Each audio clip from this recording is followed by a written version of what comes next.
61वें का टिप्पण चल रहा था, थोड़ा रह गया। अतः श्रुतोपयुक्त विषय श्रुति ने भी कहा यस्त्व विज्ञानवान भवत्ययुक्तेन मनसा सदा तेन्द्रियाणि अवश्यानि दुष्टाश्वा इव सारते है। इसका मन नियंत्रण में नहीं है, उसके बारे में कहा इस प्रकार से। भाष्यकार ने भी इसको दूसरे ढंग से कह दिए, अनर्थ वही है सबका। श्रुति में इसलिए ये बात कर ईश्वर प्रणिधान से या तो प्राणायाम के द्वारा आप प्रत्याहार के लिए पक्का अभ्यास करना पड़ेगा, नियंत्रण करना पड़ेगा।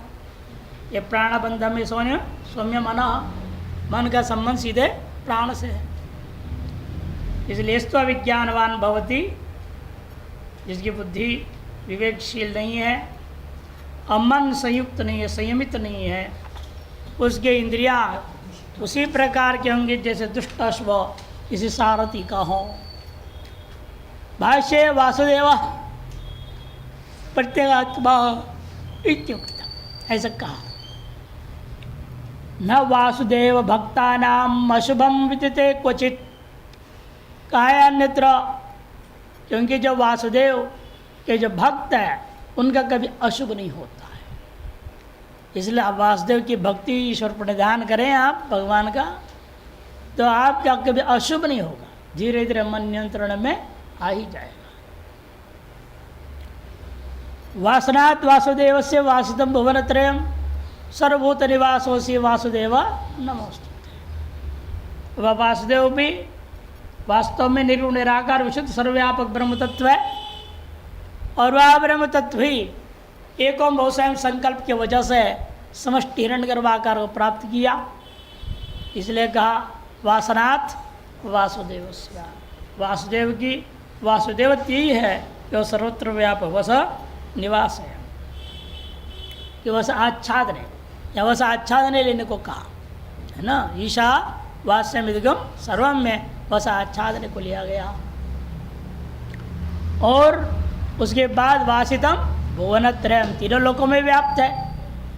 सर्वभूत निवासोऽसि समष्टि से फिर वेष्टि में भी आगे प्रत्येक तसृष्ट्वा तदनुप्राविश्य अन्य जीवनात्मनानुप्रविश्य, इतने श्रुतियों के अनुसार सर्वभूतात्मा भी वही है, सर्वभूतों का अंतरात्मा परमात्मा ही है। तार्श वासुदेव को नमस्कार करते इत्यादियों में भी स्पष्ट है। अन्यत्र भी कहा यदा पंचावतिष्ठन्ते ज्ञानानि मनसा सदा बुद्धिश्च न विचेष्टति तामाहो परमाम गतिम। जब पांच इंद्रियां सम्यक प्रकार से ज्ञानानि उनसे उत्पन्न ज्ञान एवं मन सहित हो, बुद्धि जब चेष्टा रहित हो जाती है तब परम गति को प्राप्त कर लेता है। इसलिए संयम सकल चीज़ों का अति आवश्यक है। ये सिद्ध हुआ, लेकिन होगा कैसे वो, उसके लिए अगले के श्लोक के अवतरण का अथ इदानीम पराभविष्यत सर्वानर्थ मूलमिदं मुच्यते है।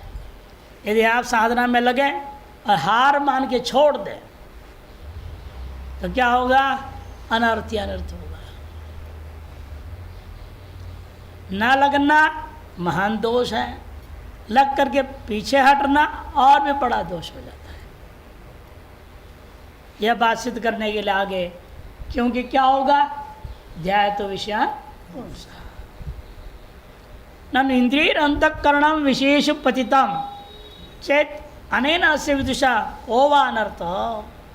यदि इंद्रियों का संयम टूट जाए, अंतःकरण सहित यदि इंद्रियां विषयों में गिर जाएं, उससे इस विद्वान जो मुमुक्षु हैं उसे क्या अनर्थ होगा, क्या बिगड़ेगा।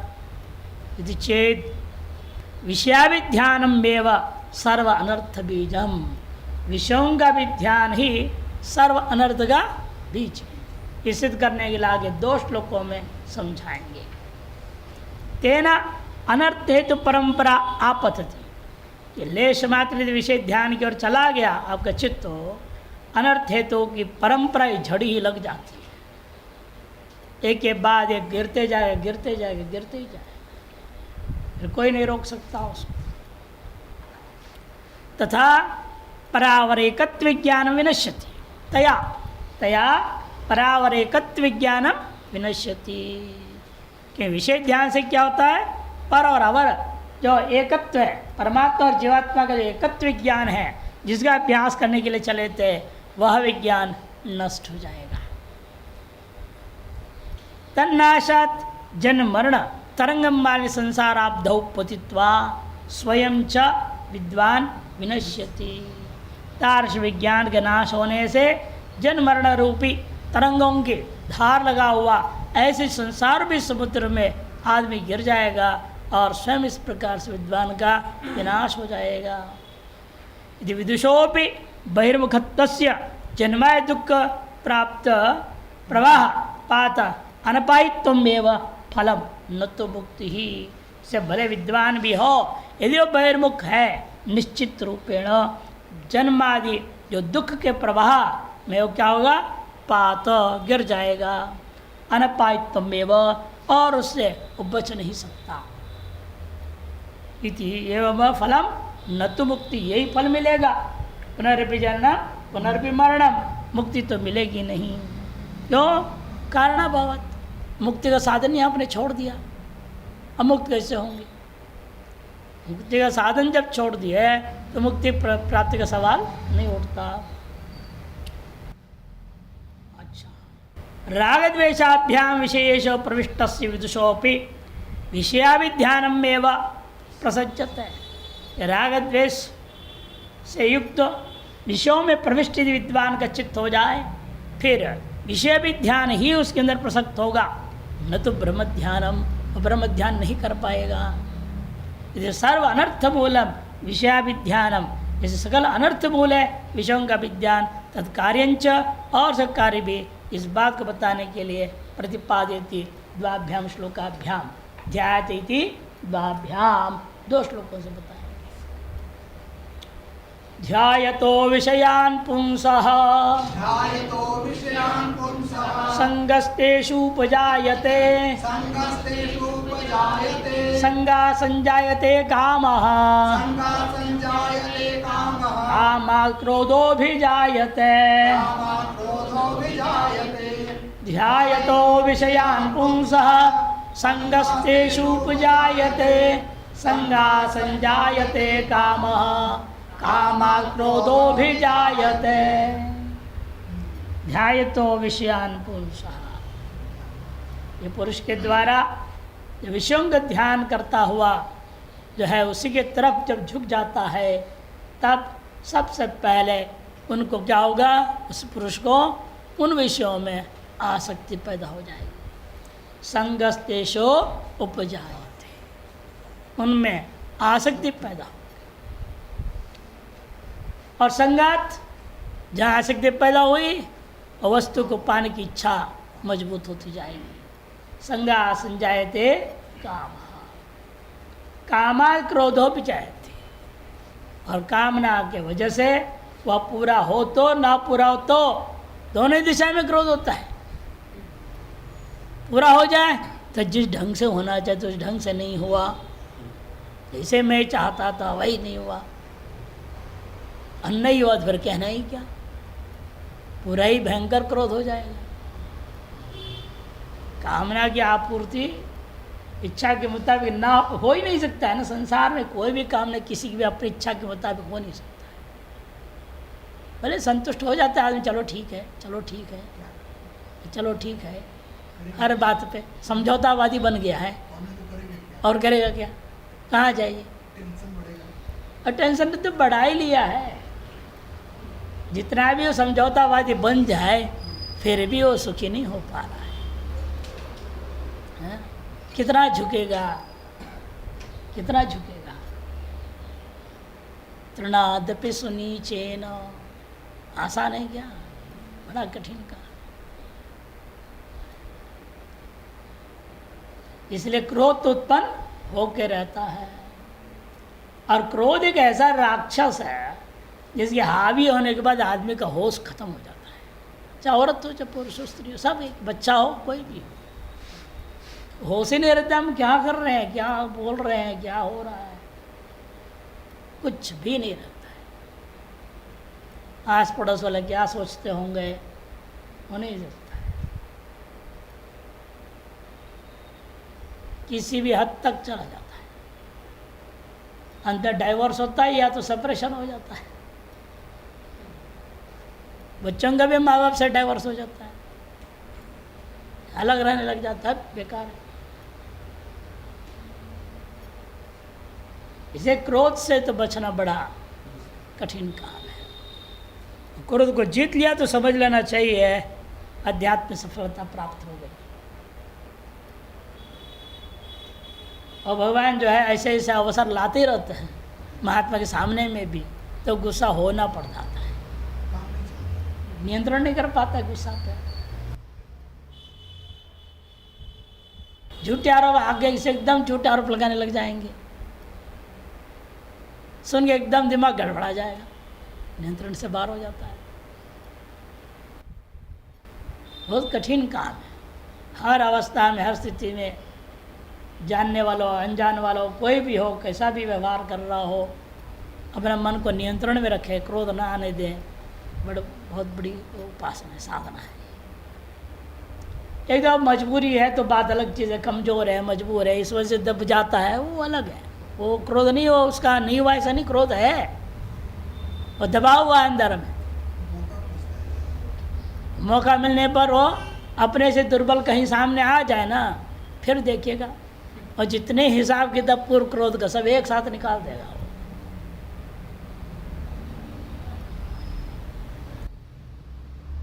इसलिए क्रोध से क्या हो रहा, उससे भी क्या नुकसान आ गया और बताएंगे अगले श्लोक में। ध्यायतः चिंतयतो, चिंतन करता हुआ, किसका चिंतन कर रहा है?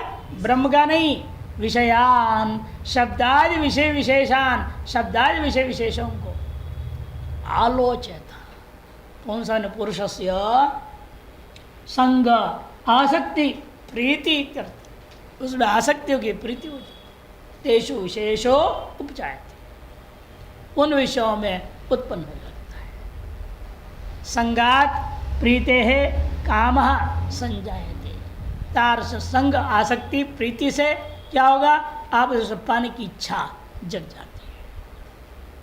समुत्पद्यते काम तृष्णा, काम ने तृष्णा, और थोड़ा उत्पन्न हो जाए, थोड़े निपट जाए तो बात अलग है, वो और बढ़ती जाता है। न जा तो कामानाम उपभोगे न शाम, मतलब बढ़ने की चीज़ है, घटने वाली है नहीं। तस्मात् कामात् कुतश्चित प्रतिहतात्, किसी भी प्रकार से यदि वह कामनाएं प्रतिहत हो गई तो क्रोधो विजायते, क्रोध उत्पन्न हो जाता है। क्रोधो विजायते। एक बार एक आदमी ने अपने पत्नी को, मेरे सामने की बात है, घटी हुई घटना, तो अपने पत्नी को फ़ोन करके बोल दिया ये सब्जी बनाना। अब पता नहीं क्या कारणवार नहीं हुआ, वह दूसरे कुछ और चीज़ बना दी होगी पहले, क्या मालूम। उसने ठीक है बना दिया था, दूसरा बना ही नहीं जो उन्होंने कहा। वो आया और हाथ पैर धो के बैठे भोजन के लिए, और जैसे परोस की दी उसने देखा, हो जो महीने को बनाया नहीं, इतना क्रोध आया, उठा के थाली फेंक दिया धड़ाक से। हमने कहा अभी आया, थाली क्यों बजने लग गया, क्या हो गया? मैं भागे भागे गया, देखा, देखते वो एकदम ठंडे हो गए। इन फेंक तो दिया सारे, तब बिखर के बेकार हो गया। क्रोध ऐसी चीज़ है। अरे पेटी तो भरना था, दूसरे से भर लेते तो शाम को बनवा के खा लेता, उतना विवेक नहीं। मैंने कहा नहीं किया, बस पिटाई करो सीधे। हर आदमी अपने अपने स्तर पर हिटलर बन जाता है। औरत भी मौका लेकर अपने हिटलर शाही दिखा देती है, वो भी कम नहीं है। वो भी कभी कभी हिटलर बन जाती है, ज़बरदस्त। पति पीछे पड़ जाती है, डंडा लेके पीटी जाए, ध्यान देंगे ये कहाँ कमज़ोर पड़ा है, बस वहाँ सब जगह देखने को मिल रहा है। इसलिए कि जहाँ थोड़ा सा भी प्रतिहत हो जाए पूर्णतया न होना तो बहुत बुरा हालत हो जाएगा उसका तो, और थोड़ा भी प्रतीत हो जाए क्रोधो भी जायते। शंकरानंदी विषयान शब्दादीन ध्यायतः, शब्दादियों का ध्यान करता हुआ, तेषु रम्यत्व अरम्यत्वंच इदम भोग्यमिति वा चिंतयता। अर्थात चिंतन करने मतलब क्या, उसमें रम्यत्व या अरम्यत्व ग्रहण करना है, अथवा उनमें भोग्यत्व ग्रहण, इदम मया भोग्यम, ये मेरे द्वारा भोगने योग्य है इति, ऐसे वह चिंतित पुंसः, चिंतन करता हुआ जो पुरुष है, संगस्तेषु रम्यत्वाकारेण भोग्यत्वाकारेण वा भावितेषु भोगेषु प्रीति प्राक्तन संस्कारात् आसक्ति उपजायते सद्य उत्पद्यते। रम्यत्व आकारेण हो चाहे भोग्यत्वाकारेण हो, भावित्व भोग्यभूत वस्तुओं में भोग में प्रीति हो जाती है, प्राक्तन संस्कारों के कारण से आसक्ति से उत्पन्न हो जाती है, और वह देर नहीं लगता, जल्दी हो जाता है, और विवेक तो होता ही नहीं, जगता ही नहीं। बड़ा आश्चर्य, इस धारा में बह जाते हैं। यहाँ जितने हम लोग देखते रहते हैं ऋषिकेश में, बहुत सारे आते हैं योगी और योगिनी, बहुत आते हैं यहाँ। योगा टीचर बनते हैं, कुछ बनते हैं, कुछ बनते हैं, कुछ सीखने आया है, कुछ सिखाने आया है, और वहीं अपने संगी को तैयार कर लेते हैं। सोचते नहीं हम कहाँ क्या कर रहे हैं, ये है? जात पात वर्ण व्यवस्था कोई चीज़ नहीं देखना, किससे नहीं पूछना। व्युत्पन्न है, पढ़े लिखे हमें 18 उम्र से ऊपर हो गया, अधिकार है, और जिस योग के में आए हुए हैं वह योग का लक्ष्य क्या है, वही खत्म हो जाता है। ऐसे दल दल में फंस जाते हैं, योगी क्या अयोगी क्या रोगी महा हो जाते हैं। इसीलिए इस मार्ग में बहुत सावधानी की अपेक्षा है।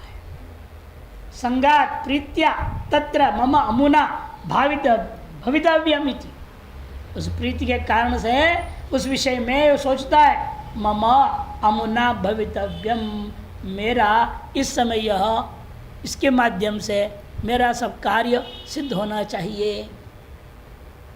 यदि कामो भोग इच्छा आवेग सम्यक जायते, भोग की इच्छा का आवेग जो है वो सम्यक रूप से उत्पन्न हो जाता है। ग्रस्तो ये न अभोग्य में भी कलंजादि, जिससे ग्रस्त होकर के अभोग्य को भी भोग्य समझ बैठता है। अभोग्य जैसे दृष्टांत क्या है, कलंजादि, मांस मछली प्याज लहसुन ये सब चीज़ों को चाहने लगता है। स्त्रैणों और अभोग्य स्त्री को ये भोगना चाहता है, जो अपने वर्णानुसार नहीं है, आश्रम व्यवस्था के अनुरूप नहीं है, उम्र का भी कदर नहीं, किस चीज़ का कोई कदर नहीं, और संबंधों का भी ध्यान नहीं, भगिनी आदि बहन आदि के साथ भी संबंध करना चाहता है। इधर हिंदी आदि में गालियाँ भी बने हुए ना, बहन को लेकर, माँ को लेकर, किसी भी संबंध करने को तैयार हो जाता है। बेटी को लेकर गाने में प्रयोग होता है ना, बेटी माँ बहन सबको लेकर बोलते हैं, यानी किसी भी संबंध करने को तैयार हो जाता है।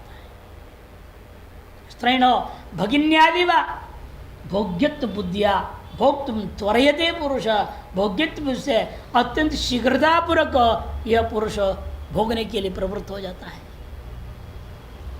कामाद ये न केना भी प्रतिबंधे न हतात, अवतार से कामना से, यानी जिस किसी भी प्रतिबंध के कारण से आहत हो जाए तो क्रोधो अभिजायते, पर वशीकृतात्मान आत्मन, पर विषय के अधीन हुआ जो उसका अंतःकरण होने के कारण से परापकार करण हेतु बुद्धि विशेष क्रोध, पर के जो प्रतिबंध बना हुआ है उस समय अपनी कामना के विरुद्ध में है, उसके अपकार के करने की हेतु कारणीभूता बुद्धि विशेष से युक्त होने का नाम ही क्रोध से युक्त हो जाना। 62वें का टिप्पण, इंद्रिय निग्रह सत्वे अपि मनोनिग्रह असत्व किम स्यात्। मानो कोई व्यक्ति इंद्रिय बढ़िया ढंग से निग्रह कर रहा है, लगा हुआ है, लेकिन मनोनिग्रह नहीं कर पाया है। इंद्रिय निग्रह तो है, मनोनिग्रह नहीं है। बहुत आते इस तरह के अपने आप को साधक मानते हैं और बोलते हैं अब मेरे पत्नी से इतने वर्षों से कोई संबंध नहीं, 10 साल से नहीं, कोई 15 साल से नहीं, ऐसे ऐसे देखा हमने 20-20 साल से नहीं। अपने आप बढ़िया साधक मानते हैं, इंद्रिया वश में रखे हैं। ऐसे नहीं इंद्रिया वश में नहीं है, वश में है तभी तो संबंध नहीं कर रहे हैं किसी प्रकार। इन मन वश में नहीं, मन में कभी क्रोध हावी हो जा रहा है, कभी कुछ हावी हो जा रहा है, कभी कुछ हावी हो जा रहा है, बुरा हालत है।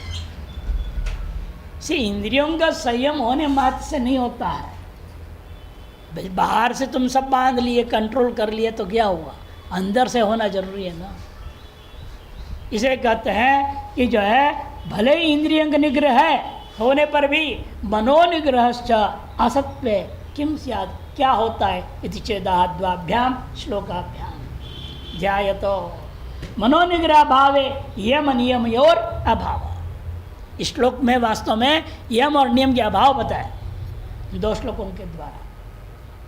पहला श्लोक में यम का अभाव कैसे आप संकेत कर रहे हैं, सूचित कर रहे हैं, सो देखिए। मनोनिग्रह भाव यम नियम और अभाव स्यात् तर्हि आसनमपि दम्भ एव स्यात्।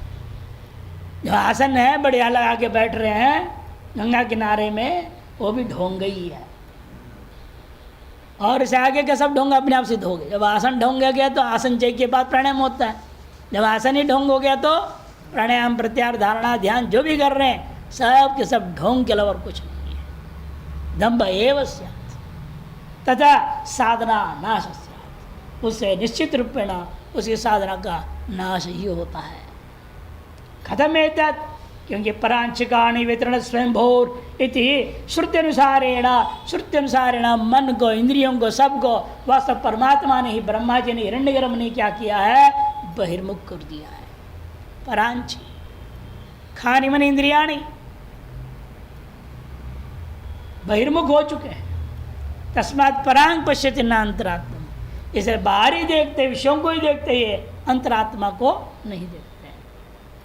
इस श्रुति अनुसारेण ही कहा जा रहा है यहाँ पर ध्यायतो विषयान् पुंसा इतनेन प्रत्योपादेन मानस हिंसा जागृते। विपरीत में बोल रहे हैं। यम का क्या है, अहिंसा। अहिंसा के विपरीत क्या हो रही है, यहाँ हिंसा कर रहे हैं, स्वयं को आप हिंसित कर ले रहे हैं। मन की चंचलता का मतलब है आप नहीं समझ रहे, आप स्वयं अपने आप की हिंसा कर रहे हैं। इतनेन प्रथम पाद के द्वारा मानस हिंसा ज्ञापित हो रहा है। फिर उसके बाद संगस्तेषु पूजायते इतनेन द्वितीय पादेन असत्य और अस्तेय और ज्ञापन कृतम। असत्य और अस्तेय दोनों ही। आप एक तरह से जिस वस्तु के साथ संबंध कर लिए, उस वस्तु को चाह रहे हैं, क्या मतलब क्या, उसको आप चुरा रहे हैं, उसको आप चुरा ले रहे हैं, और उसके लिए जितने भी झूठ बोलना चाहिए वो झूठे बोलने को तैयार हो जाते हैं। अपने आप को अब ब्राह्मण होते ब्राह्मण बोलेंगे, क्योंकि पता लग गया लड़की ब्राह्मणी है तो क्या करें, खुद को ब्राह्मण साबित करने की कोशिश करते हैं। देखो मेरे सब क्वालिटीज़ है। शब्द क्या बोल रहे हैं, अंग्रेजी बोलते हैं। अरे नाम से क्षत्रिय भले हूँ लेकिन मेरे अंदर सब ब्राह्मणत्व का गुण है, इसलिए मैं ब्राह्मण हूँ बोलते। झूठ नहीं बोल रहा है।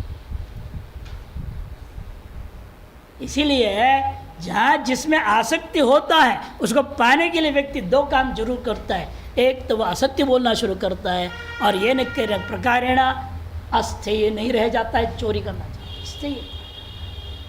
और कुछ दिल्ली चुरा लिया उसके तो क्या करें अब अगले का दिल चुरा लिया तो फंस गए। इसलिए जड़ वस्तु चाहे अजड़ वस्तु हो, सभी में ये नियम बन जाता है। द्वितीय पाद इसलिए असत्य और अस्तेयो हो ज्ञापन कृतम। असत्य अस्तेयो संज्ञा संजायते कामा, इसके द्वारा क्या कहना चाह रहे, इतने तृतीय पाद है ना अब्रह्मचर्य अपरिग्रह च ज्ञापित हो। अब्रह्मचर्य और अपरिग्रह, मानस भोग कर लिया ना, मानस भोग करने का मतलब ही क्या है? ब्रह्मचर्य नष्ट हो गया। और जिसके परिग्रह नहीं करना चाहिए था उन विषयों को परिग्रह करने में लग गया, इसीलिए उसके विपरीत भाव से गा रहे सारे इति तथा अंतिम पाद के द्वारा कामाल क्रोधो भी जयते व वाचक हिंसा बोध्यते है। पहले मानस हिंसा बोध किया, अब वाचक हिंसा भी शुरू हो जाता है। क्रोध आने के बाद किससे क्या बोलना है वो सोचता भी नहीं है, बड़े छोटे सब व्यवहार भूल जाता है। इत्तम यम अभाव व्यतिरेकेन सूचितम, यम के अभाव व्यतिरेक मुख से यह सूचित किया गया। विषयस्य महत्व अतिशय द्योतनाय, क्योंकि आपने विषयों के अंदर महत्व अतिशय बोध ग्रहण कर रहे हैं। यतो ही एतद् विपरीतम भवति, जिसलिए ऐसे विपरीत है, इसलिए वास्तविक क्या है इस बात को ही योग सूत्रकार ने कह दिया। यमाहा अहिंसा सत्यास्थेय ब्रह्मचर्य परिग्रह यमाहा इति। अहिंसा, सत्य, अस्तेय ब्रह्मचर्य और अपरिग्रह, ये वास्तविक यम है। इसके विपरीत एक चीज होने लगता है, पूर्वोक्त 4 पादन से ज्ञापित कर दिया, इसके विपरीत हम करने लग जाते हैं। यम के विपरीत कारण वर्णन, अगले श्लोक में शौच का विपरीत वर्णन करेंगे। क्रोधात् भवति सम्मोहः, सम्मोहा स्मृति विभ्रमः, स्मृति भ्रंशात् बुद्धिनाशो, बुद्धिनाशात् प्रणश्यति।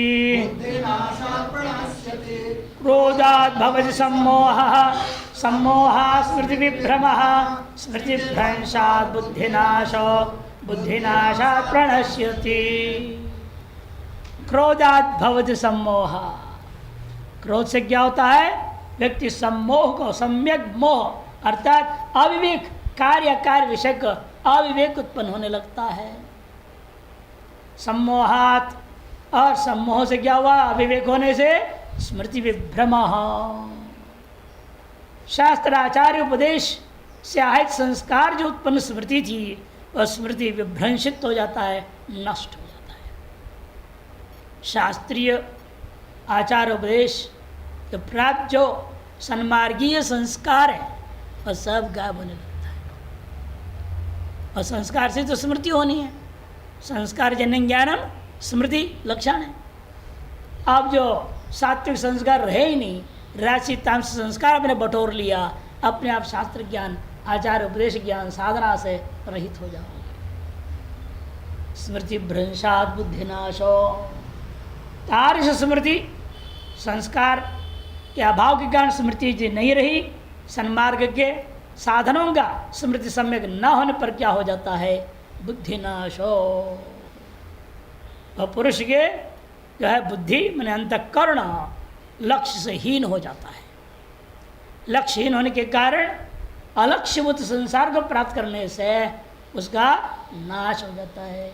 बुद्धिनाशात् प्रणश्यति, अर्थात वो पुरुषार्थ के योग्य ही नहीं रह जाता है। धर्म अर्थ का मोक्ष चारों से रहित हो जाता है। धर्म अर्थ काम और मोक्ष के अधिकार विहीन हो जाएगा। ये हो रहा है आजकल, वर्ण संकर विवाह कर लेते हैं, अब अधिकार कहाँ रह गया उनका? किसी चीज का अधिकार नहीं, खत्म, सर्वाधिकार समाप्त। पहले समझते हैं नहीं, विवेकहीन हो गए, बुद्धि अंतःकरण नष्ट हो गई, हाँ, साधन से लक्ष्य से रहित हो गए, तो अपने आप उनका विनाश हो जाता है। भाष्यकार, क्रोधात् भवति सम्मोह, सम्मोह मतलब अविवेक, अविवेक का भी तात्पर्य कार्य अकार्य विषय भवति इति संबध्यते है। भवति के साथ सब जगह जोड़ लेना है। अच्छा, और क्रुद्धो ही सम्मूढ़ा सन गुरुमपि आक्रोशति, कि देखा गया उसके विवेक खत्म हो गया, कार्य कार्य विषय विवेक खत्म हो चुका है। ये स्पष्ट दिखाई दे रहा है कि क्रोध आवेश में आकर के ऐसा विवेकहीन हो जाता है, वह गुरु है ये भी भूल जाता है। गुरुमपि आक्रोशति, गुरु के खिलाफ भी गुस्सा होने लगता है। गुरु के खिलाफ केस कर दिया चेड़ा ने और गुरु को जेल भेज दिया, और भंडारा दिया खुशियों के मारे कि मैंने गुरु को जेल भेज दिया। बनारस की घटना है। व्यक्ति बनारस में था, चेड़ा भंडारा बनारस में किया। असली घटना रोहतक का था, वहाँ उसने कांड कर। और फिर धीरे धीरे हमारे साथ उठना बैठना जब हुआ, हमें पता चला था तो ऐसे ऐसे किया इसने। मैंने उसको समझाया ये गलत है, उनके कर्म उनके साथ है, तुम क्यों गड़बड़ कर्म कर रहे? मान लो उन्होंने गलत करा है,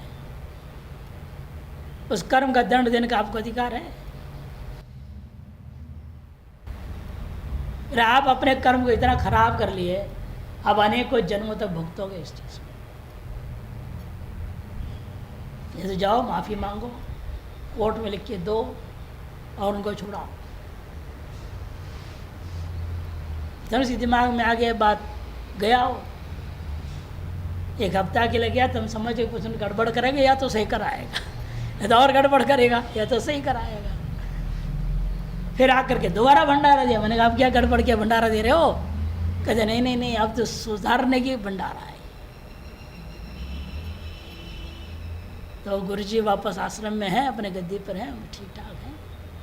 लेकिन हमने कह दिया गुरुजी अब मेरे से गलती हो गई, अब दोबारा मैं आपके पास नहीं आऊँगा। यानी कि ये भी गलत बोला, तुम क्यों बोले ऐसे? कार्यक्रम दोबारा खींच के तुम्हें ले जाएगा वहाँ, तो क्या करोगे? फिर अपने वचन तोड़ना हो जाएगा। ऐसे नहीं करना चाहिए। फिर क्या करो? मैंने पत्र लिख दो। पत्र में मैंने ऐसे गलती से ऐसे बोल दिया था, तो यदि परमात्मा चाहेगा तो हम फिर जरूर मिलेंगे, लिख दो। एक पोस्ट कार्ड डालो। मुझे फ़ोन तो होते नहीं थे, मोबाइल तो था नहीं। एक पोस्ट कार्ड लिखा। अब वहीं का महंत है वो, गुरु जी तो गए ऊपर, वहाँ का महंत बन गया।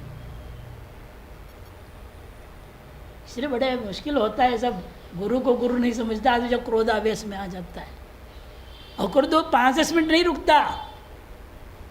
अब तो कितने दिन लगे होंगे। पुलिस कंप्लेंट करा, फिर केस हुआ, आदेश हुआ, अरेस्ट करो, वो भी छिपते छिपते जैसे फंस गए तो जेल में डाला गया। कई महीने लग गया उसमें, लेकिन तब उसका क्रोध शांत हुआ ही नहीं, विवेक जगा ही नहीं। आश्चर्य की बात है। हाई टेम्पर्ड हो, लेकिन शॉर्ट टेम्पर्ड हो तो चल जाता है, and high tempered long tempered हो जाए तो बड़ा मुश्किल हो जाता है। अंग्रेजी में बोलते हैं ना ये शब्दावली। भले क्रोध भयंकर हो जाए, लेकिन थोड़ी देर में शांत हो जाए तो चल जाएगा। ऋषि लोग ऐसे ही थे। क्षणम रुष्टम क्षणम तुष्टम, रुष्टम तुष्टम क्षणम क्षणम। स्कंद पुराण में लगते हैं ये कैसे होते ऋषि, ऋषियों के लक्षण बताया। क्षणम रुष्टम क्षणम तुष्टम, क्षण मात्र में प्रसन्न हो जाते हैं, क्षण मात्र में गुस्सा हो जाता है। लंबा समय चलता नहीं उनकी गुस्सा, या प्रसन्नता भी लंबे टिकते नहीं। उनकी आसक्ति है ही नहीं तो कहाँ से टिकेगा। रुष्टम तुष्टम क्षणम क्षणम इत्येव ऋषि लक्षण इत्यादि है। तो इसलिए कहते हैं देखो कि वो क्रोध के कारण से गुरु नाम के चीज को भूल जाता है, उस पर भी आक्रोश अधिक लगता है। सम्मोहात तार्स, विवेकहीनता के कारण से स्मृति विभ्रम हो। शास्त्र उपदेशाहित संस्कार जनताया स्मृति है स्याद विभ्रमो मैंने भ्रंश हो। शास्त्र और आचार्य के उपदेश से प्राप्त जो सन्मार्गीय संस्कार थे वह नित्रांत खत्म हो जाते हैं। संस्कार जो है जनित जो स्मृति है वह नहीं होती है। अति विभ्रमो मन भ्रंश, स्मृति उत्पत्ति निमित्त प्राप्त अनुत्पत्ति, स्मृति के उत्पत्ति के निमित्त जो है प्राप्त है, प्राप्त होने पर भी स्मृति उत्पन्न न होना ही स्मृति विभ्रंश है। स्मृति भ्रंशात तो बुद्धेर्नाश। कार्य कार्य विषय विवेक अयोग्यता अंतःकरण से बुद्धिर्नाश। बुद्धि का नाश का मतलब क्या? कार्य कार्य विषय विवेक की योग्यता जो थी वह अयोग्य हो जाना, यही अंतःकरण में बुद्धि का नाश से कहा जाएगा। बुद्धिनाशात प्रणश्यति तावदेवी पुरुष यावदंतकरण तदीयम कार्याकार विषय विवेक योग्यम। उतने ही देर तक पुरुष का कल्याण है, साधक हो मुमुक्ष हो किसी का भी हो, उसका भला तभी तक मानी जाएगी जब तो उसका बुद्धि कार्य अकार्य विषय विवेक करने में समर्थ है। जहाँ कार्य कार्य विषय विवेक करने के अयोग्य हो जाए वहीं समझो उस पुरुष का ही नाश हो गया, पुरुष खत्म हो गया। कार्य कार्य विषय विवेक योग्यम तावदेव ही पुरुषो, तब तक पुरुष को पुरुष से कहा जाएगा योग्य, नहीं तो पशु हो गया हो। इसे तावदेव पुरुष है तब तक ये पुरुष है, नहीं तो क्या हो गया वो पशु हो गया। कार्य कार्य विषय विवेक योग्यम यावत तावदेव पुरुष तद अयोग्यत्वे नष्टिव पुरुषो भवति। वह उसके योग्य नहीं रह गया, मन पुरुष नष्ट हो गया समझो। अतः तस्य अंतःकरण से बुद्धिर्नाशात प्रणश्यति। इसे उसके अंतःकरण इस बुद्धि के नाश होने से उसका नाश हो जाता है। पुरुषार्थ अयोग्य बहुत इत्यर्थ। कहने का मतलब सर्व पुरुषार्थ के अयोग्य हो जाता है। शंकरानंदी 63 का क्रोधात सम्मोह वैचित्यम इत्यर्थ। मोह धातु चित्त वैचित्य, मोह धातु है चित्त वैचित्य अर्थ में, इसलिए वैचित्यम कार्य कार्य विवेक शून्यता जायते। कार्य कार्य के विवेक शून्यत हो जाता है। क्रोधाविष्ट खलु सम्मोहेन महताम अपि अपचरति गुरुमपि धिक्करोति।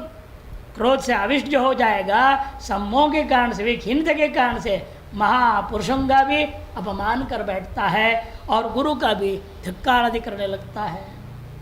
सम्मोहाद उक्त लक्षणात् स्मृति विभ्रमो जायते। उक्त प्रकार के सम्मोह में विवेकहीनता रूपी सम्मोह के कारण से उसका संस्कार उठते ही नहीं है। स्मृति विभ्रमो भव जायते। संस्कार को उद्बोधक प्रसंग सामने आने पर, निमित्त आने पर भी स्मृति जगता नहीं है। वेदांत श्रवणजन्य ज्ञान न, वेदांत श्रवणजन्य ज्ञान के द्वारा ब्रह्मैवहमिति पुनः पुनः कृत स्वानुभव संस्कार तदाकार परिणाम आदि बुद्धिवृत्ति विशेष स्मृति उच्यते है। स्मृति वास्तव में क्या है? जो पहले आपने गुरुमुख से और शास्त्रों से सुना था, ब्रह्मैवहम इत्याकार पुनः पुनः कृत स्वानुभव संस्कार पुनः पुनः कृत जो है स्वानुभवजन्य संस्कार, तार संस्कार से जन्य तदाकार परिणाम बुद्धि, तदाकार अहम ब्रह्मास्मि इत्याकारक जो परिणाम बुद्धिवृत्ति विशेष है वह अखंडाकार वृत्ति है, उसका नाश हो जाता है। उसका नाम स्मृति है, तर स्मृति का नाश होता है। तस्या विभ्रमो भ्रंश, उसका विभ्रम माने भ्रंश हो जाने का मतलब स्मृति हेतुषु सत्सु अपि स्मृतिरनुदय। स्मृति का कारण सामने उपस्थित होने के बावजूद भी आपके स्मृति का उदय न होना, अहम ब्रह्मा से उपदेश को ही भूल जाता है। अस्मात् स्मृति भ्रंशात बुद्धिनाश। जो बुद्धि है ब्रह्ममयी हुआ करती थी, ब्रह्ममयी वृत्ति ही यही बुद्धि है। तस्या स्विषय स्मृति विनाशात, स्विषय स्मृति के विनाश होने से नाशो भवति। यथा दृष्टांत से समझा रहे प्रवर्तनीय पुरुषे इत्यादि।